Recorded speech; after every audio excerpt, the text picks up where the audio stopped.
नमस्कार मेरे दोस्तों, मैं आपका दोस्त आशु बड़ियाल और आप देख रहे हैं क्षेत्रीय न्यूज़ नेटवर्क बनी। क्या दोबारा फिर से लोगों को मुसीबतों का और परेशानियों का सामना करना पड़ेगा? क्या दोबारा फिर से लोगों को कैद खाने में डाला जाएगा? क्या दोबारा फिर से लोगों को घर से बाहर नहीं निकलने दिया जाएगा? क्या दोबारा फिर से लोगों को अपनी ज़रूरत के मुताबिक सामान खरीदने के लिए बाज़ारों में नहीं जाने दिया जाएगा? दोबारा फिर से लोगों को एक दूसरे के घरों में नहीं जाने दिया जाएगा अपने सुख दुख के लिए? क्या दोबारा फिर से लोगों को उसी हालात में डाला जाएगा जिस हालात में हम कुछ साल पहले गए हुए थे? जी हाँ, मैं बात कर रहा हूँ कोरोना वायरस की। वो कोरोना वायरस जो हमें बहुत मुसीबतें दिखाता रहा और बहुत सी मुसीबतों का सामना करना पड़ा हमें, बहुत सी परेशानियों का सामना करना पड़ा हमें। आपने देखा 2019 से लेकर 2022 तक इस कोरोना वायरस ने कितना कहर मचाया था। हमारे हिंदुस्तान के लोगों को कितना परेशान किया था। हिंदुस्तान से बाहर की जो कंट्रीज़ हैं उनको भी परेशान किया था। और आपने देखा कोविड-19 की वजह से कितने लोगों को परेशानियों और मुसीबतों का सामना करना पड़ा। अपने घर से बाहर नहीं निकलने दिया जा रहा था, एक दूसरे के साथ नहीं चलने दिया जा रहा था, खाने पीने का सामान लाने के लिए नहीं जाने दिया जा रहा था। कितना नुकसान हुआ है और बहुत से लोगों को इस वायरस की वजह से अपनी जानें गंवानी पड़ी। बहुत से लोग इस दुनिया से चल बसे। इस महामारी की वजह से बहुत से लोगों को नुकसान पहुंचा। बहुत से लोग इस महामारी की वजह से मर गए, चल बसे। और बहुत से लोग अपने काम काज करने के लिए बाहर जो भी स्टेट्स हैं उसमें गए हुए थे। उनको उधर कितनी परेशानियों का सामना करना पड़ा।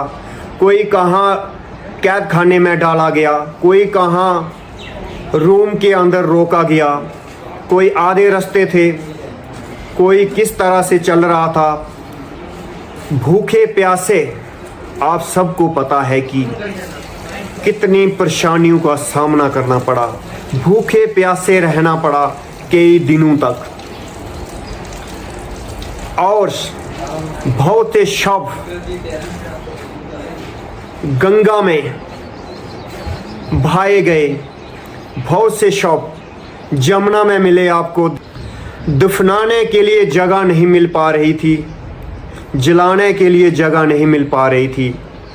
आप सब लोग जानते हो कि उस टाइम हमने कितनी बड़ी बड़ी मुसीबतों का और परेशानियों का सामना करना पड़ा। मास्क लगा के चलना पड़ा, सैनिटाइज़र का यूज़ करना पड़ा, सोशल डिस्टेंस का पालन करना पड़ा।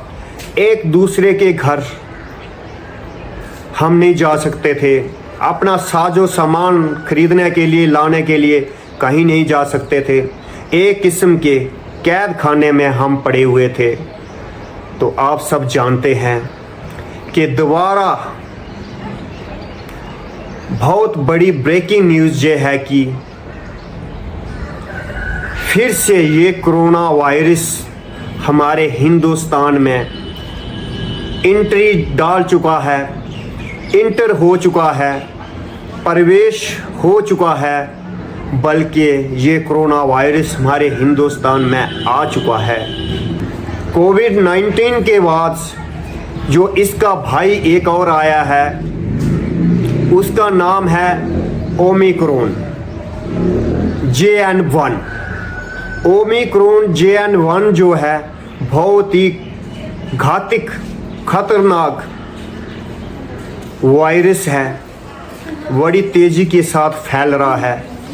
तो प्लीज़ मेरा सभी से अनुरोध है, विनती है कि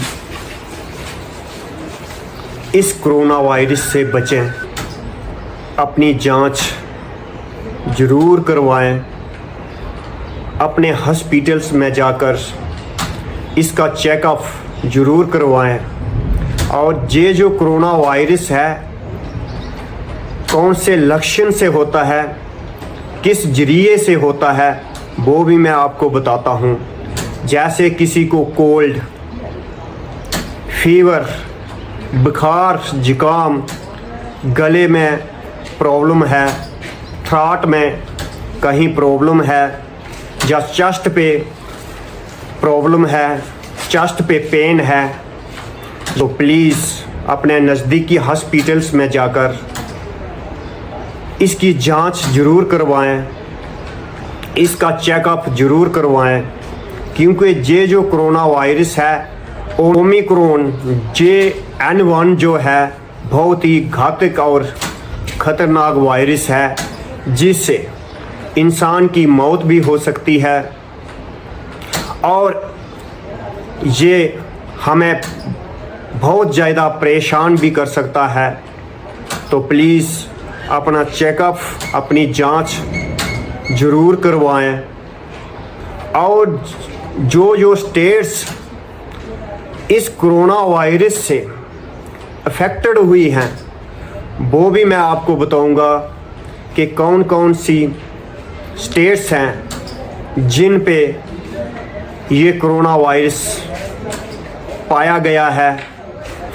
केरला में 69 एक्टिव केसेस जो हैं इस कोरोना वायरस के पाए गए हैं। उसके बाद महाराष्ट्र में 44 केसेस पाए गए हैं। उसके बाद तमिलनाडु में 34 केसेस इस कोरोना वायरस के पाए गए हैं। उसके बाद कर्नाटका में 8 केसेस जो हैं वो पाए गए हैं। उसके बाद गुजरात में 6 केसेस जो हैं वो पाए गए हैं। उसके बाद दिल्ली में एक्टिव जो केसेस हैं वो 3 पाए गए हैं। उसके बाद हरियाणा, राजस्थान और सिक्किम में अभी तक एक केस जो है इसका पाया गया है। इस कोरोना वायरस की वजह से 2 लोगों की मौत हो चुकी है। तो प्लीज़ समझदारी दिखाएं और इस वायरस का सामना करें। मास्क का उपयोग करें, मास्क पहन के चलें, जो सोशल डिस्टेंस जो है एक दूसरे से दूरी बनाकर रखें और सैनिटाइज़र जो है उसका यूज़ करें। घर में साफ़ सफाई बनाए रखें। और जिस किसी को भी अगर लगता है कि मुझे कुछ इनपुट्स दिखाई दे रहे हैं तो वो अपने नज़दीकी हॉस्पिटल्स में जाकर जांच करवाएं, अपना चेकअप करवाएं। तो जो कोई भी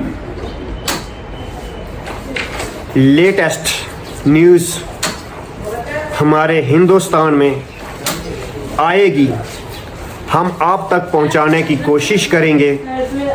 आप बने रहिए क्षेत्रीय न्यूज़ नेटवर्क के साथ।